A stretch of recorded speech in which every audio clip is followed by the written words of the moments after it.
So there were four main findings from the report, which again tried to define the extent of the water workforce, the infrastructure workforce across the country. And so the first finding, right, looks very specifically at how many workers are in this space. And so there are 1.7 million workers total across 212 different occupations, right? So these include not only workers in utilities, who are obviously foundational to the sector as a whole, but these also include many workers in contractors, engineering firms, and so on. And so we're talking about not only water treatment operators, for example, we're also talking about plumbers, we're talking about electricians, we're talking about technicians, and we're also talking about managers, analysts, and sort of that administrative component too. So the second finding looks at really the opportunity in this sector. So in addition to sort of all the jobs we're seeing here, not just in urban areas, but in rural areas across the country, these jobs actually pay really well.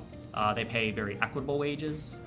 They pay up to 50% more to workers who are just sort of starting out their careers. So those workers at the 10th and 25th percentile, according to the data that we looked at.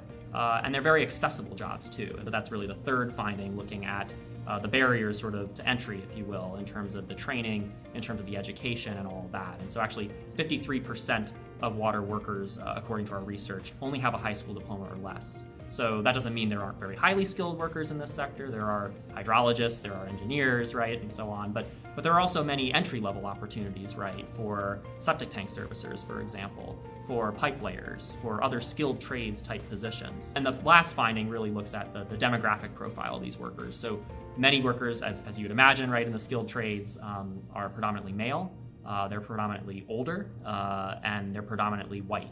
And so, the challenge and the opportunity moving forward, right, is how can we find a younger, more diverse workforce, not just a skilled workforce, but a younger and more diverse workforce to really seize this opportunity.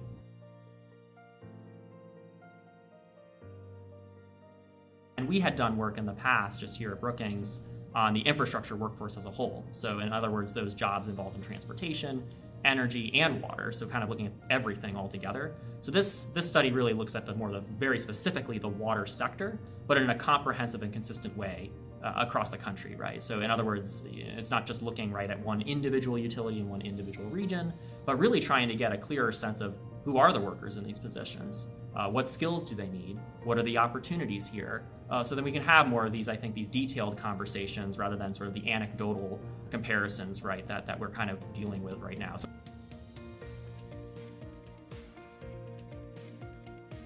I think we had a sort of hypothesis or assumption, right, that because many of these positions are in the skilled trades, they have certain physical demands tied to them, that, right, there would be an underrepresentation, relatively speaking, for certain positions, right, among women, for example.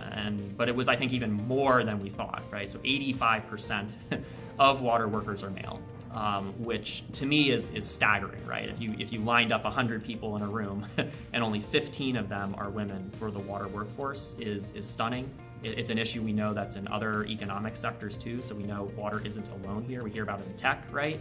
But it means that there's all the more reason, right, that we should be talking about how do we further diversify the workforce that we have on hand, and then the workforce sort of coming into that pipeline, right?